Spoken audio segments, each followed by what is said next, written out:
Good morning. Good morning. Perfect.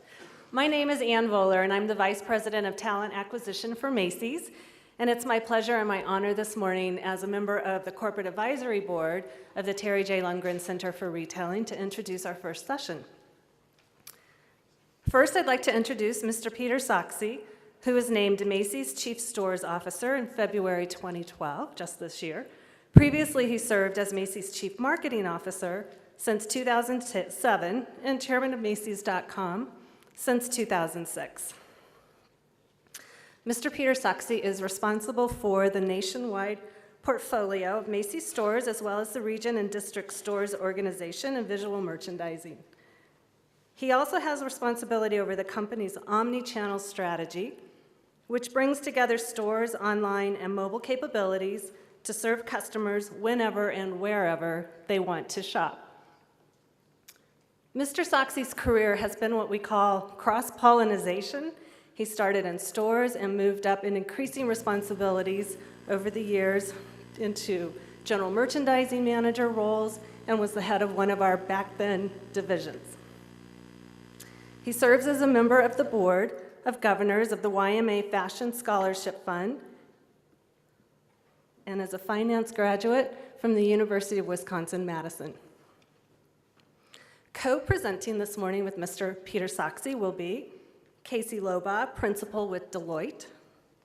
Mr. Lobaugh leads Deloitte's direct-to-consumer and multi-channel retail market offering, driving strategic perspectives and organizational change at large consumer-facing companies.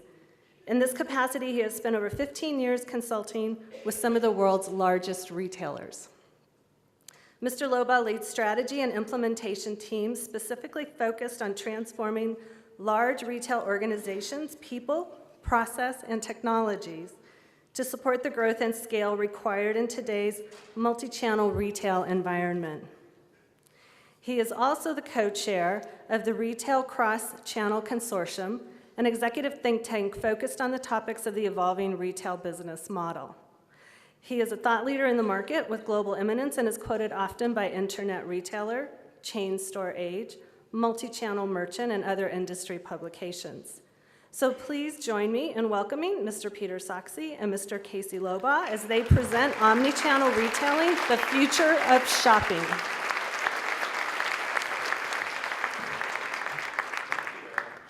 Thank you very much. Good morning, everyone. Here, excuse me. We have to fire this thing up here. If it doesn't work, I have the presentation on this, but I don't think you can see it from there. It might be a little small. Well, good morning. We are here to present the O in Omnichannel. The O in Mom, which is Omnichannel. We're going to go through about 5 different aspects of this. We're going to start with the threat. We're going to talk about the disruptors that are happening out there in the marketplace. We're going to give you our answer. We're going to talk about the customer experience, and then we're going to end with the backbone.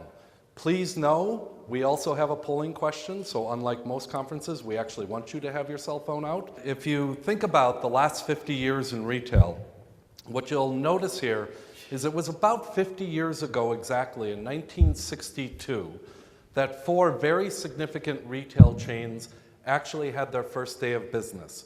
Those were Kohl's, Target, Kmart, and Walmart. Pretty significant group of retailers.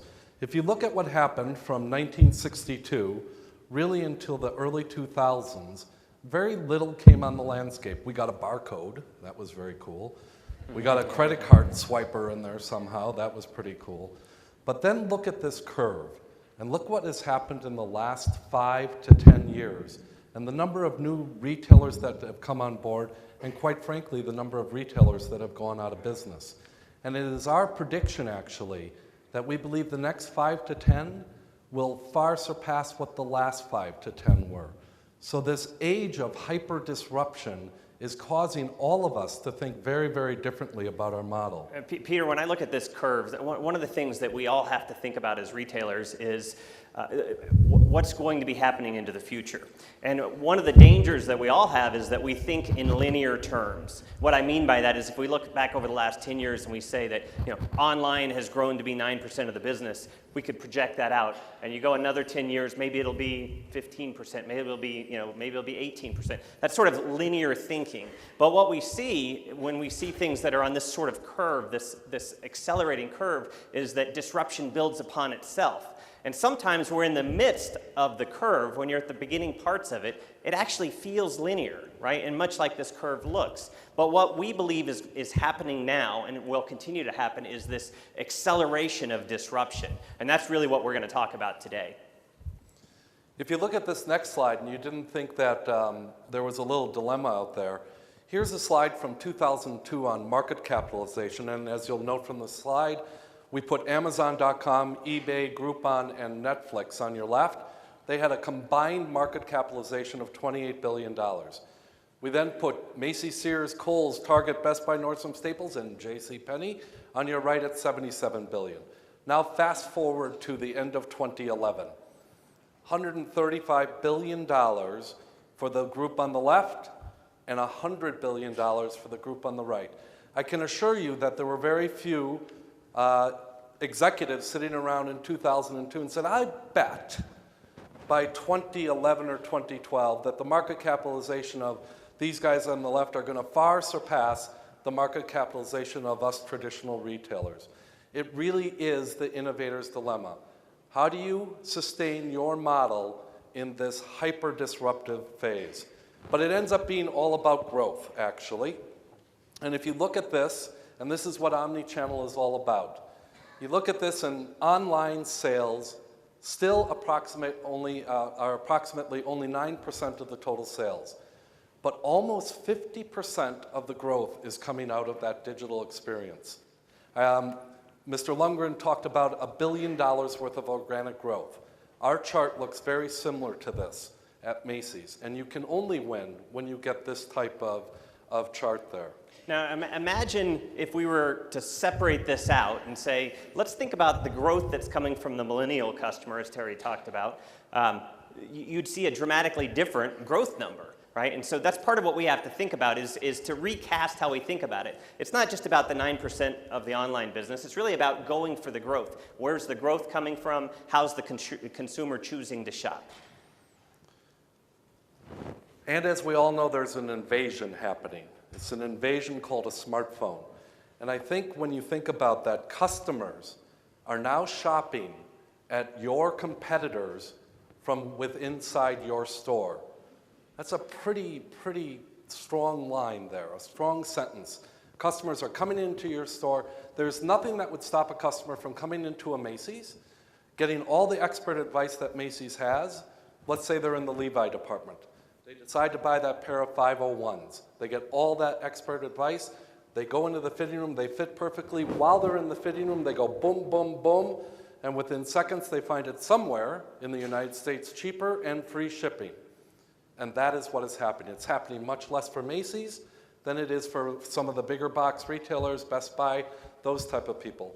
It is absolutely happening. 65% of the customers have changed where they purchased, and 77 changed what they purchased just based on product reviews. This actually shows the flaw in the last slide, right? The last slide that we talked about that said 9% is online and the rest is stores. This actually shows that what we're seeing is a convergence of the digital and the physical, right? No longer are we either online or we're in the store and never the two shall meet. In fact, we're seeing these come together, and what that does is it takes down the barriers of the competitive barriers that we had that said, once you're in our store, that's good, you're in our store. We're now saying, no, you no longer have those sort of limitations that you had before, and this causes us to start thinking different about digital.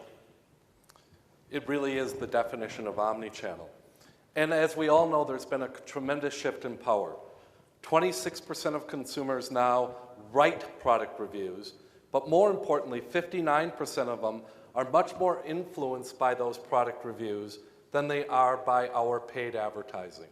So they trust you, they trust each other, much more than they trust the brand. It is this social digital world that has allowed this all to happen.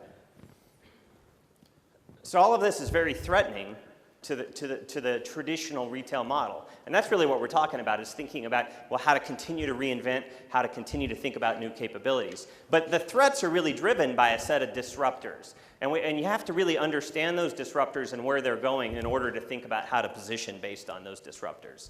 So, we talked a lot this morning around the connected consumer, right? If you look at the numbers, right? There are more mobile phone subscriptions in the United States than there are people. There's 3 times as many mobile subscriptions as there are cars in the United States. And that number is projected to continue to grow at a 6% CAGR through 2016. So you have to understand that the consumer is constantly connected.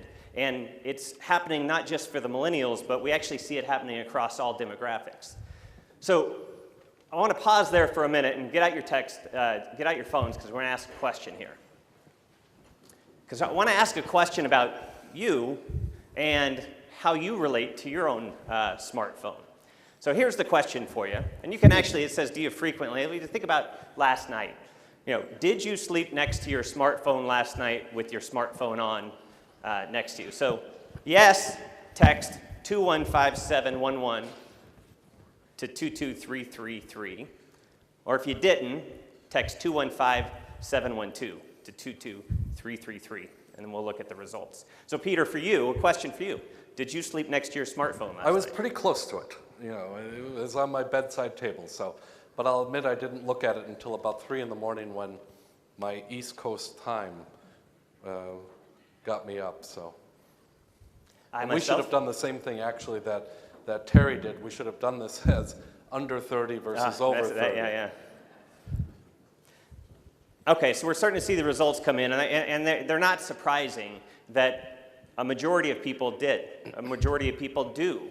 And what that means to us is that the relationship that we have with our connectivity, so not only are we connected, but the relationship we have with that connectivity is really starting to change. Okay, so let's go ahead and jump back.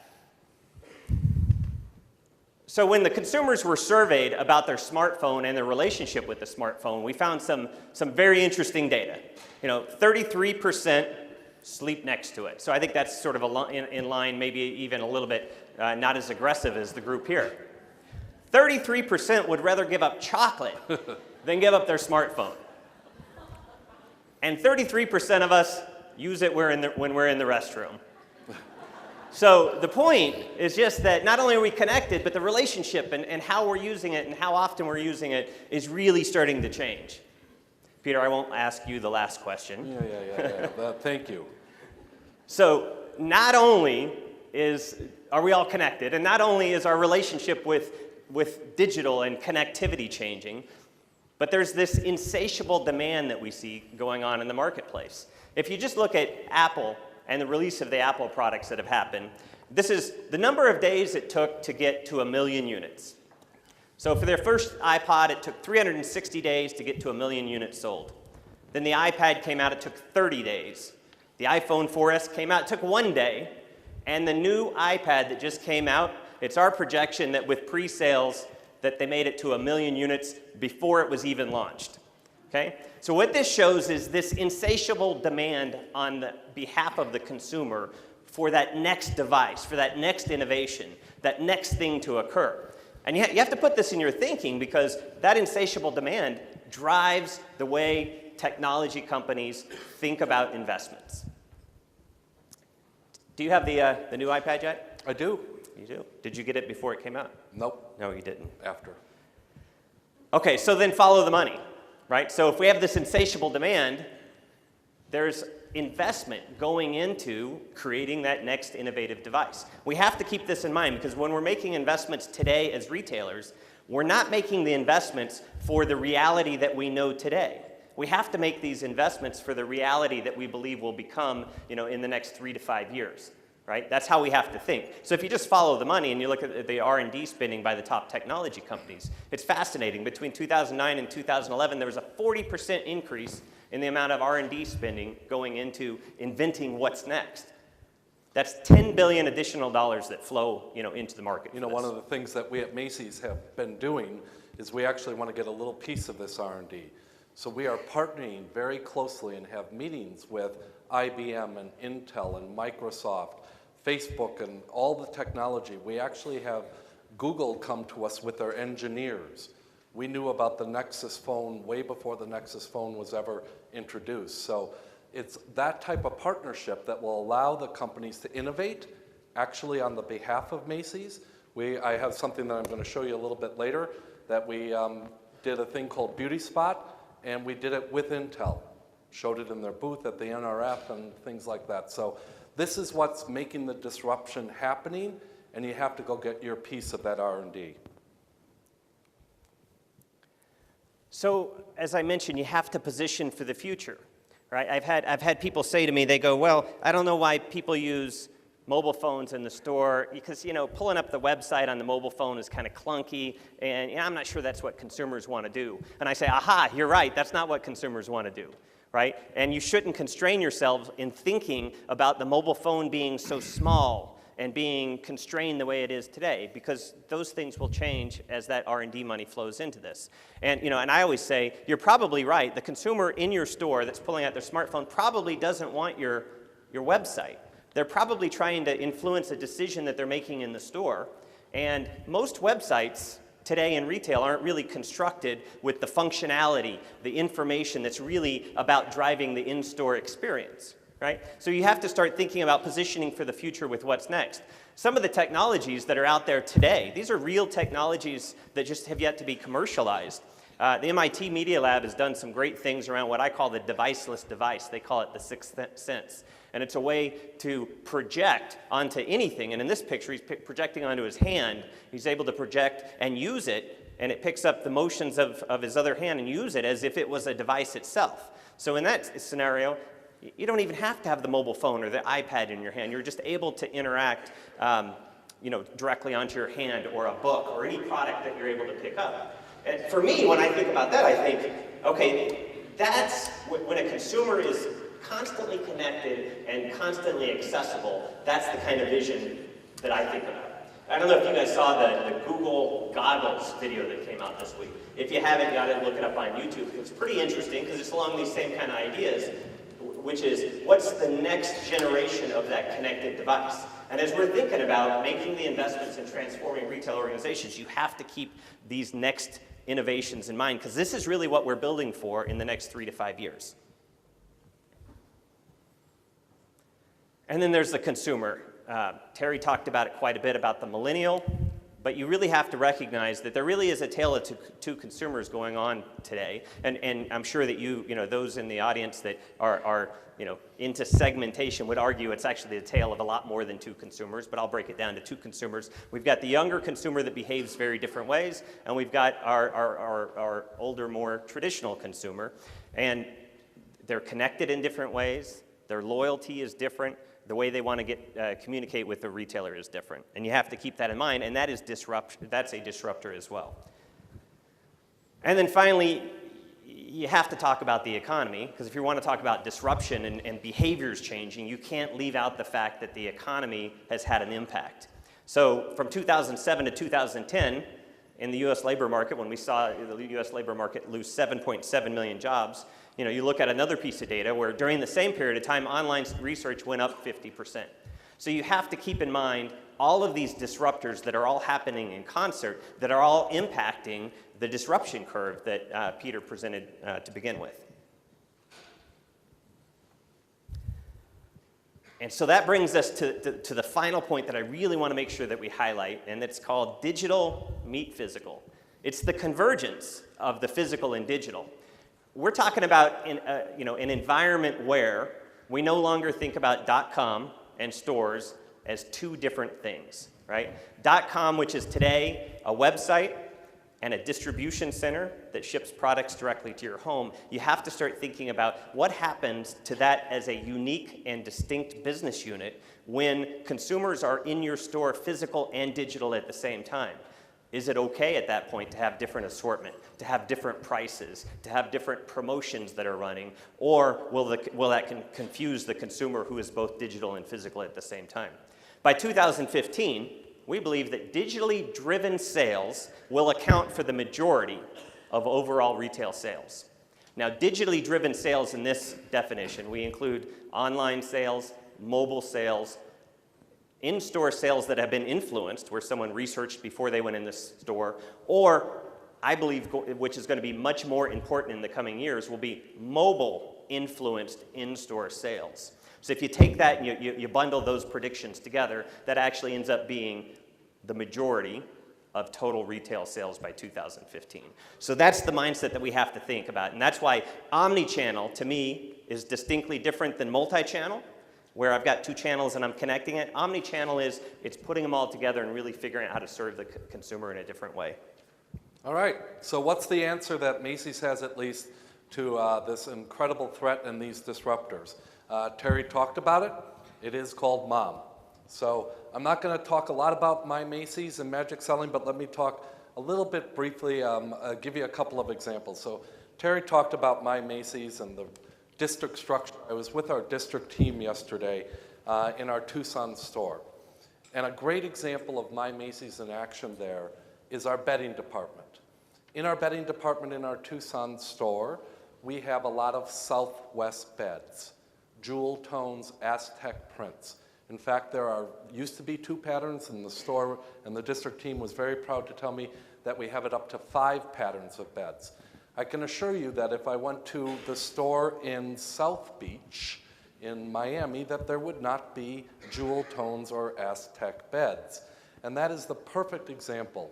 And it is this very, very complicated, how do you get the right stuff to the right place at the right time, structure that we have that this district structure allows us to do.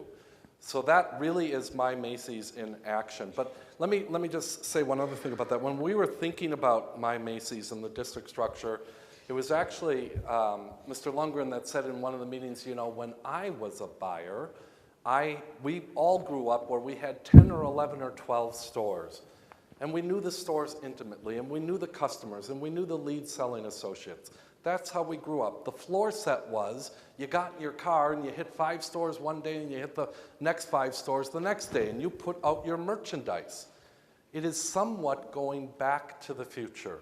That is really the essence of my Macy's, that you know each individual store so intimately that you're able to assort. Then we had to figure out the structure that would allow us to do that. The O, obviously, is omni-channel, and I'm going to talk more about that in a second. So let's just go to magic selling. And again, Mr. Lundgren talked a lot about how we are trying to never fail to astonish the customer. All of the metrics that we have in magic selling are going up. We're incredibly proud of our connect scores. We measure how often we have connected with a customer and how often we have assisted those customers. We also have the NPS, the Net Promoter Score, that is also going up for us.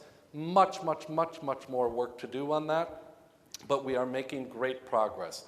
130,000 people all marching in the same direction is a tremendous accomplishment, and we're very proud of it. But really what we're here to talk about again is omni-channel.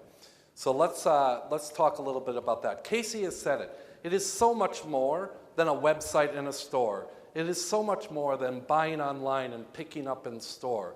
It is how do you take all the unique assets that you have as a company. For Macy's, there's many. Terry showed you some of our marketing. We had over 250 billion media impressions last year.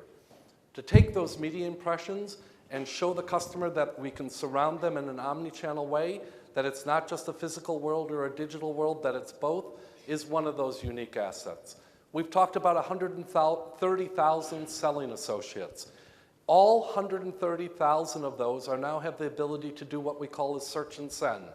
If the product is not in the store at that time, they can go to the POS device. They can get that product from Macys.com, and as I'm going to show you shortly, from another 292 stores from across the country. We have our district structure, our regional structure. All of these are assets that we have to put together into an omni-channel world. Last but not least, we have an incredible amount of content. We have customer reviews, we have short descriptions, long descriptions, we have photographs. All of those things we own, how do we bring those all to bear in both the digital world, where much of it exists, but bring that into the physical world? And that's what we're going to show you a little bit right now. So the customer experience. There's really two sides of this that I'm going to talk about. The first side is the in-store experience and how we're thinking about that. And then the second side of it is inventory optimization. So let's go straight there. One of the things we're looking at, Mr. Lunger talked a lot about the millennials. If you look at the photograph on the left, that is a virtual mannequin. So we are going to put into several of our millennial test stores that we're developing, literally virtual mannequins. We will pump images to that display that sits there, and we'll be able to change that display based on the day part. If we want a certain thing to be there from 10 to 1 versus 1 to 5 versus at night, a different thing on a Saturday. Imagine if it's snowing and we'd like to show on that virtual mannequin our best outerwear. All of that is going to be possible. All of that needed in underlying systems and structure, and Casey's going to talk a little bit in the end about this backbone. How do you get a content management system that you can begin to take all these assets that you own and send them to different places, to a phone, to an iPad, to a virtual mannequin? Peter, one of the things that I start to think about here is the idea of what I call functionality at the point of need. Right? If you think in terms of the consumer, they go through a different journey, and they shop different categories, they shop different ways, different times of day, and they have very different needs about what's the right functionality, or what's the right information, or what's the right experience that they need. And it really differs by experience. I talked about earlier that this isn't just mobile enabling the website and putting it on the on the mobile phone so the customer has it. It's really thinking about the right functionality at the right point of need to create that compelling customer experience. The photograph on your right, if you could go back, I'm sorry, Casey, is something we call the Nexus. We actually don't have a plan in place for 2012, but we think by early 2013 we'll be able to do this. We really believe that when you get into the physical space, to have a place that you can digitally experience the brand. Again, maybe you want to pull up customer reviews on the denim that you're interested in. Maybe you want to pay your bill from that Nexus. Maybe you want to create a shopping list and put it out on your social network and put it on Facebook or wherever you'd like to do it. We believe that if we can create this and take again, the assets from all over the company, that the customer will enjoy quite a bit. I talked about Beauty Spot. It is what is on the left-hand side of the screen there. Sorry, is it that one? Nope, go ahead. Next one, thank you. Right there is Beauty Spot. We actually started with Intel in early 2010, I believe, talked about what we thought we could do. Think of it as a virtual concierge within the cosmetics department. You can go through a list of the best-selling items. Again, you can look at reviews. You can print out a receipt. You can take those things that you've done on there and send them to your friends. You can email them right from the device. You can post it onto your Facebook. Almost anything you want to do. You can take the list of items that you decided you wanted right to one of the counters, and they will collect all of the goods for you. So it is a virtual concierge. Very, very happy with it. We're going to be expanding this in 2012. On the right-hand side, we call this the endless aisle. Imagine that you could be in the middle of a handbag department. Let's call it the Michael Kors section of the handbag department, but you're in the Tucson Mall. I can assure you the Tucson Mall does not have the same Michael Kors handbag assortment that Herald Square does, or the website. But right there would be a digital device that you could swipe through, think of it as an iPad or some type of tablet, and it would show you every bit of the assortment of Michael Kors that exists within Macy's Inc., not just within the Tucson Mall. The customer could then choose what they wanted. They could either check themselves right out from that digital device, or they could go to the register and get help through search and send. And what if we could provide seamless point of purchase? We were one of 10 retailers actually to launch with Google Wallet. We've had a chance to have one of the phones come up to our signature pads. All you have to do is have your phone in your hand, and you open up your Google Wallet app, and it will charge it to the credit card that sits within your Google Wallet. Very, very cool. Very small number of transactions, I will tell you right now, but we had to learn. We had to learn to do this. We knew this is coming. I don't know if you read, but recently PayPal, who is getting very much into this space, came out with an app that if you have your phone in your pocket, you activate that app when you go into the store. The store is PayPal enabled. You grab your item, they scan your item, they say, how would you like to pay for this? They say, through my PayPal account, and you walk. Automatically, the register talks to your phone, it knows who you are, and the transaction is completed. That's even cooler than the Google Wallet. Peter, what's sort of exciting about this one is that just think about it. Peter said it's a small percentage right now, but if you could take 1% of your labor out of the point of sale, if you could take 1% of the space that you have dedicated and reallocate it in different ways, the labor and the square foot, just 1% of it, we're talking about real numbers at even a very small, percentage point. So the consumer has to learn, the apps have to get better, but it's clearly there's value there. Last is associate tools. How do we arm our associates with this digital information that we have, which again could be anything. I can tell you, and I'm sure it's the same for many of our retailers in the audience, we ship tons of paper, product knowledge, and this and that. What if it should all, not what if, it should all be digitized.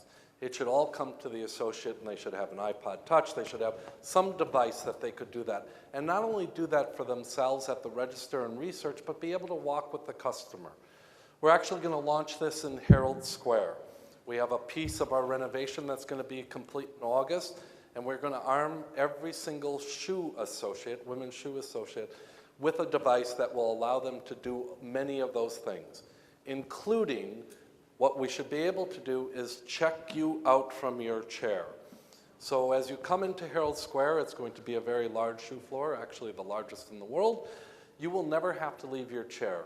The sales associate will be able, through this device, to say, I need these 3 shoes. That message will go to the stock room. Those 3 shoes will come out. The sales associate will not have left their customer. The customer will say, I like this one, I don't like that one. They'll say, do you have this one in another size? We're going to say, no, I'm sorry, but we can get it from another place.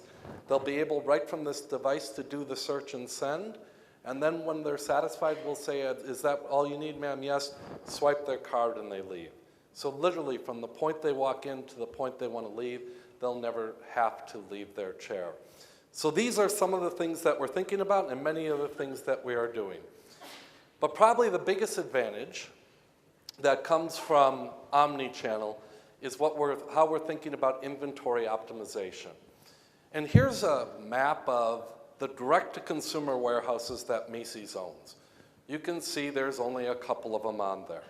We have one in Goodyear, Arizona right here. We've got them spread throughout the country. But what we're beginning to think about is the next map. That's what our distribution network should look like. I was reading an article, and the article was about Amazon.com. And Amazon, I think, is going to build somewhere between 8 and 10 warehouses this year. And they have the stated intent of having a warehouse within 55 miles of every one of their customers.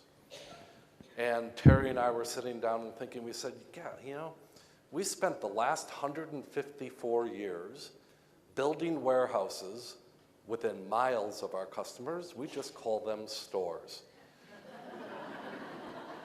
So we turned the paradigm around and we said, what if we could ship out of all of our stores? What if that could be another place? We started inventory optimization. If you'd go back to the previous slide for 1 second, Casey. We started inventory optimization using the 6% of the inventory that the company has, which is what Macy's.com owns.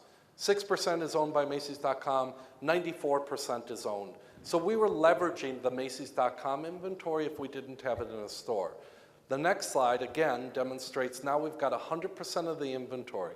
And I always like to say, just imagine what is read up there, that 100% of that inventory is available to 100% of the customers, 100% of the time. I don't care if that blouse in that size 8 is only sitting in Sarasota, Florida, and you want it in Tucson, Arizona. I need to be able to get you that blouse. That's what we're working on. We will have 292 fulfillment locations by the end of July, in addition to the regular direct-to-consumer fulfillment locations, and we think this is a really big idea. Let me leave you with this. There are very few things in retail that can hit on 3 cylinders. What inventory optimization in this omni-channel world will allow us to do is increase sales, increase gross margin, and increase return on invested capital. In the end, we should need less inventory. It's going to be much more efficient. We have put logic into this 292 stores to find the store that is closest to the customer that has too many. So we are going to reduce the markdowns within those stores as well as reduce the shipping cost. I can assure you it's a lot cheaper to get it to Tucson from the store in Tucson than it is from our Portland, Tennessee warehouse.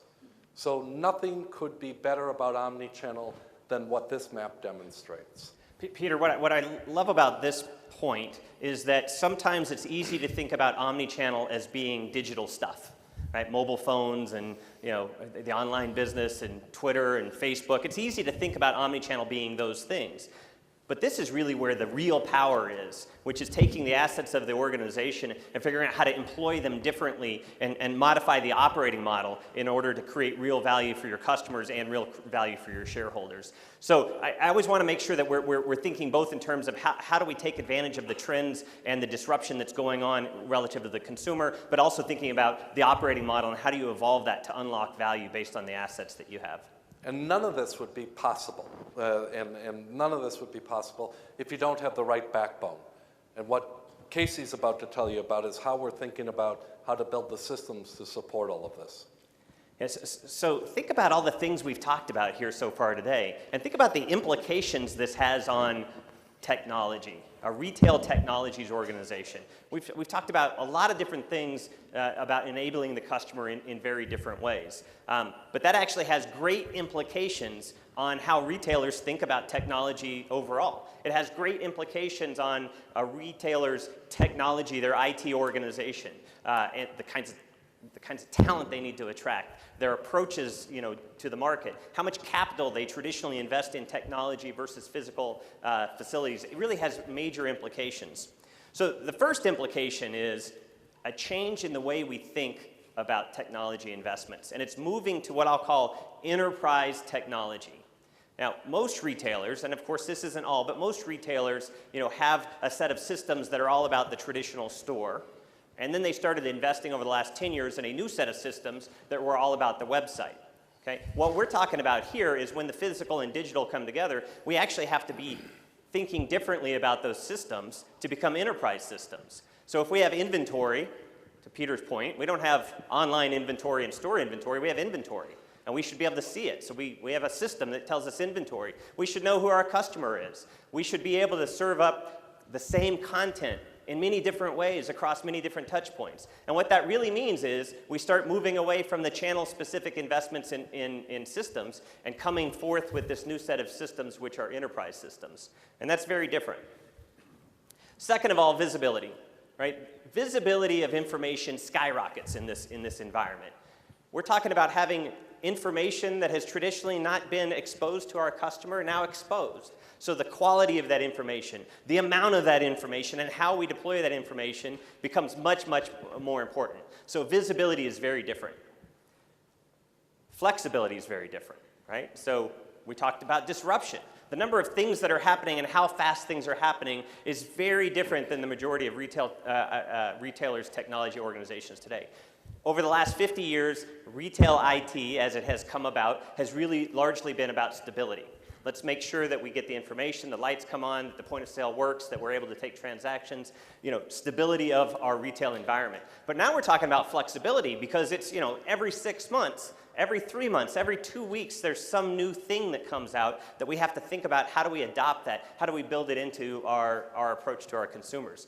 So really, we have to start thinking differently about how we operate as retail IT organizations as well. We have to move faster and be more flexible fundamentally. And then there's data-driven. I mean, the amount of data that retailers have today about their consumers versus even 2-3 years ago is skyrocketed. We have a dramatic amount of information, and we're just now starting to understand what we can do with it. Right? And I always break it down into 2 pieces. We have to know, so that's sort of get the information, and then we have to figure out what to do with it. And I would say most retailers are still discovering what to do with all this information. If I have great information coming from my consumers, how do I build it into my assortment plans? How do I actually create a data-driven organization that allows me to respond in real time? And that's a very different capability as well. And then there's customer-facing. I mean, we talked a lot about customer-facing technologies, but the majority of retailers' IT organizations have not traditionally had to be good at customer-facing things. We built systems, we built green screens that were for associates, and as long as they were utilitarian in nature, they were fine. But now we're talking about a whole bunch of new systems and ways to expose and engage with the customer that suddenly building systems that are customer-driven and that are friendly and are exposed becomes a core competency. And not many retail organizations have built the organization yet and the capabilities to do this. There's a lot of outsourcing of this today, where we build a mobile app and we go to an organization and we outsource it. But what we're going to discover is building a mobile app isn't a one-time event. This is now a core capability that we have to have as retailers to be able to build, deploy, build, and deploy. And so outsourcing is a temporary model, but fundamentally, we have to be good at this. And then finally, innovation. So the disruption curve says, man, there's a lot of innovation going on out there. There's a lot of innovation being driven by venture capital money in Silicon Valley. There's a lot of innovation that's happening to us, but we actually have to get better at being innovative ourselves. We have to get better at using technology fundamentally with how we run our business and create innovation ourselves in order to fuel the disruption cycle and not just be responsive to the disruption cycle. And again, if you think about, for the retailers in the organization, you think about your IT organizations and you think about these things and say, historically, how many of these things have we really been good at? How many of these things are we good at today?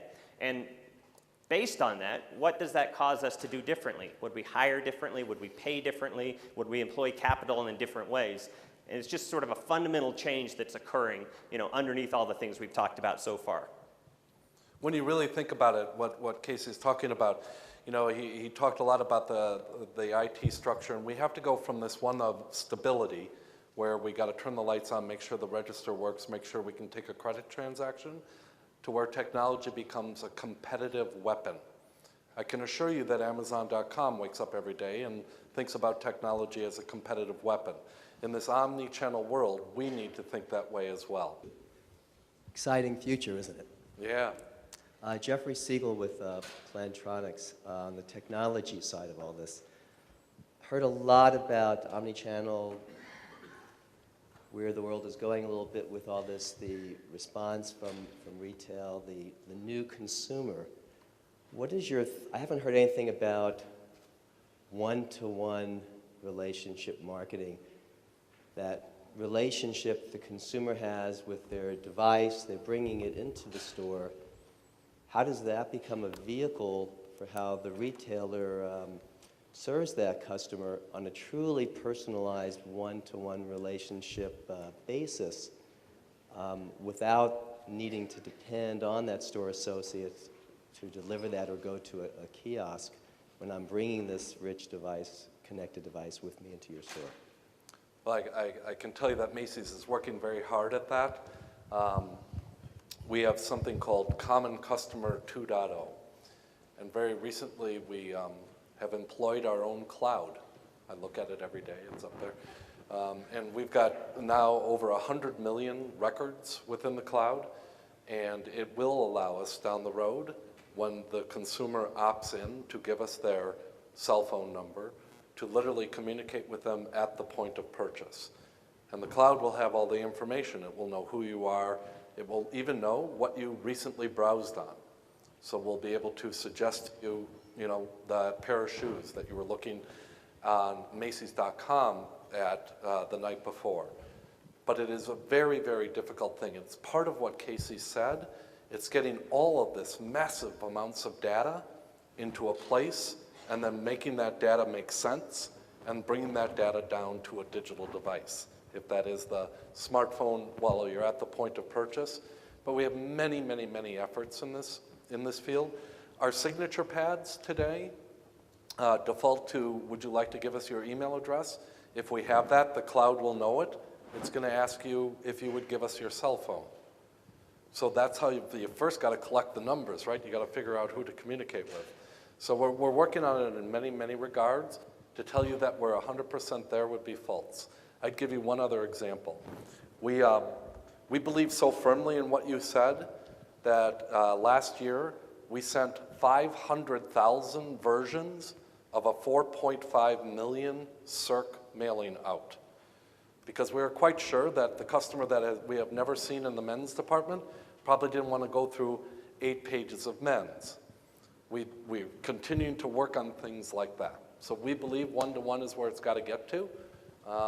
We're not there yet, but we're working hard. I think about it like it's a continuum, right? We go from traditional retail, which was we didn't know who you were, it was just a transaction, right? And we talk about My Macy's, which is about increasing relevance. Now it's still not down to a one-to-one basis, but we're moving down this continuum, and it's just like the disruption slide that we talked about. Of course, the term one-to-one marketing's been around, you know, it was hot in '99 when e-commerce started to come around about the potential. The potential's still there, but we're all still on that journey. You gotta be practical and pragmatic about the steps that we're getting to get there and not kick ourselves too much that we're not there yet. We're much farther along than we were 3 years ago, and there's a lot of investments moving us down that path. I have my Macy's app on my iPhone, and I can't wait to the day when we get to that point. I'm looking forward to your leadership. Yes. And the app will be very important, and it will be a part of what will integrate the entire experience. That's what's going to allow us to know, once again you give us permission, this is all permission-based, that you're actually in the store. Once we know you're in the store, then we can send you a message. Any other questions?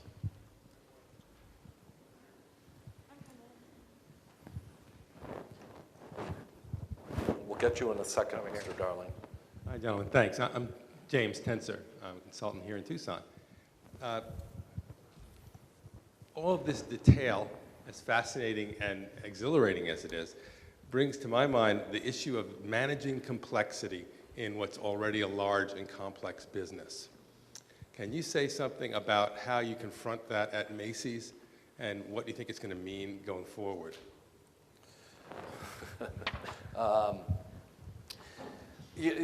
What I would tell you is the company is incredibly adaptable to new things.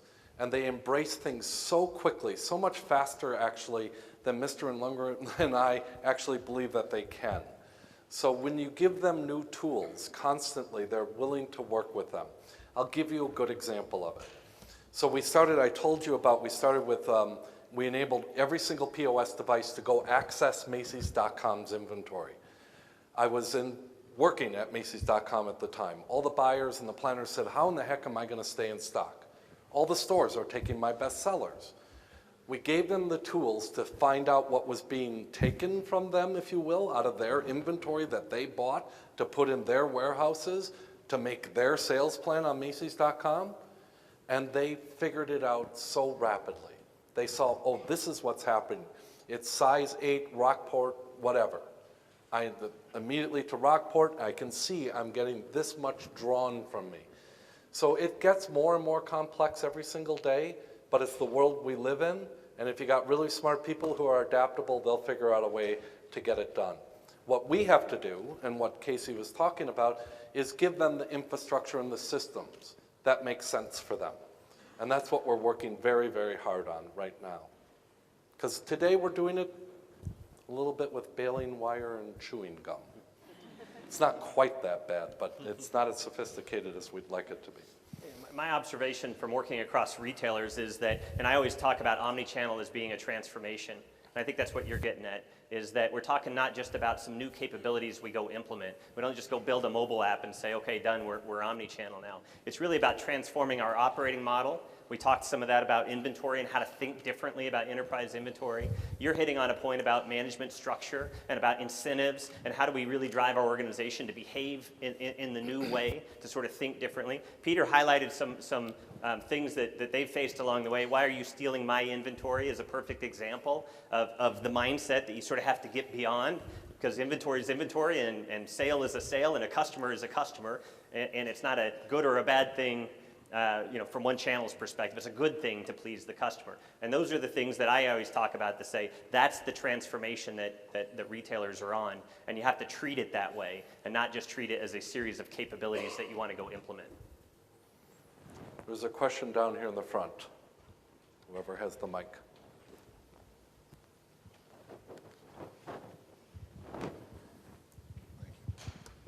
A great presentation, guys. Very exciting in terms of where things are going. Rick Darling from Lee and Fung. My question is a bit more mundane, and it relates a bit to the backbone of the system. How critical is your implementation of RFID to the item level to this entire omni-channel initiative? Well, we're, as you know very well, we're just starting our journey on RFID, and we think it becomes just another great enabler for all of the things that we discussed, Rick. It's going to allow us to know the inventory better in the stores, know exactly how to pick and pack. Think about the stores becoming literally pick and pack kind of places. RFID makes that so much simpler, so it's a big enabler. That's not the reason why we went down RFID in the beginning, but as we became much more omni-channel, it became obvious to us that the other benefits of putting RFID in, other than accurate inventories, instantaneous inventories, updating item files, would be now if you got 292, or if in 2013 it's 492, or if in 2014 it's all of our stores as fulfillment locations, go out with that little Geiger counter and boom, you find it. So we think it's going to play a really important role in the new world. Anybody else? Another question. Right down here. Right there you go. We'll get to you. Hi, Jeff Bloomberg from Gordon Brothers. What you're doing is spectacular and really leading edge in the curve. However, it begs a question, which is you have a lot of mass. You've got 26 million in sales. I don't know what the capital budget that you're having in terms of this sector is. What is it? Who can afford to compete? You have to be able to compete in this manner to be successful, I think. Who can afford to compete? What type of mass, what type of capital investment do you need to be? Or is this basically going to create much more of a differentiation between the haves and the have-nots and accelerate that change? Why don't you try? Who can afford to compete? Actually, what I see is there's a shift that's occurring in terms of how we think about how we compete. So, for example, how we deploy capital.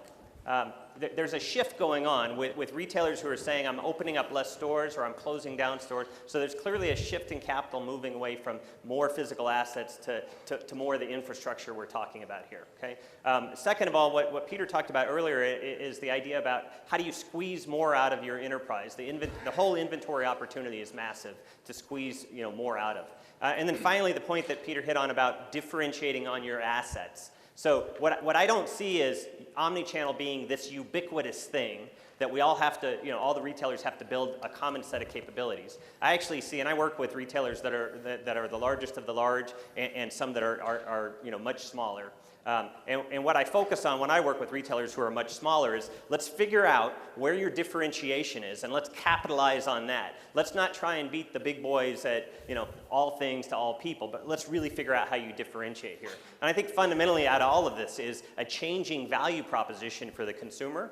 And retailers of all sizes, whether they're more digital or they're more physical, or they're converging, but then they also have to figure out their new and evolving value proposition in that environment. And it's not the same thing to all. And I would say it doesn't take the same amount of capital to capitalize on unique and differentiated assets. You can be very targeted and very different. And I think there's some great examples in the marketplace of companies that are small who are doing extremely well, differentiating in a very different way and employing many of these tactics.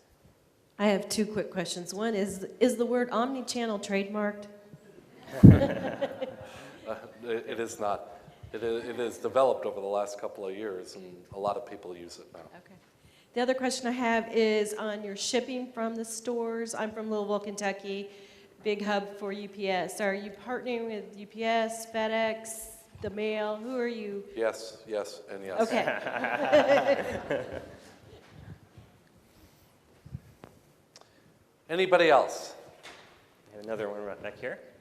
And we've got some over here. Okay. Somebody's we're on this side.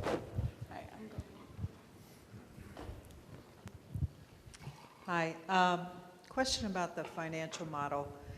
You talked about the buyers and the merchants and people adopting, what's happening to my inventory, and I bought this for my channel, et cetera. as far as how you bonus your employees and stores and those types of things when they're not necessarily, the money is not necessarily coming from the brick and mortar sale, but it can be a combination of all of the aspects of omni-channel, and the difference between the P&L for a brick and mortar and online. How are you coping with that in your organization to bring the CFO and all of those things along? We're working very hard at it, would be the right answer. We do not have that figured out, but I will tell you that we have a model that, when in doubt, gives somebody credit for it, because what you want to encourage in the early stages is the behavior right now, and we'll figure it out down the road. We have a general principle that wherever the customer is sitting and creates the demand, that's where the financial sale should go. So if they're sitting at home and they're buying something on Macy's.com, but the Tucson Mall ships it to them, the financial sale should go to Macy's.com because they created that demand. It is this backbone that Casey and I worked very hard on, and our entire team, that will figure out how to make that all work and make it obvious to the people that have to buy and plan this inventory that that's how that transaction took place, and therefore when you're thinking about next year or the next transaction, you need to do this. So we have a financial sale, and then we have what we call a memo sale. And oftentimes we will memo sale the Tucson Mall because they fulfilled it.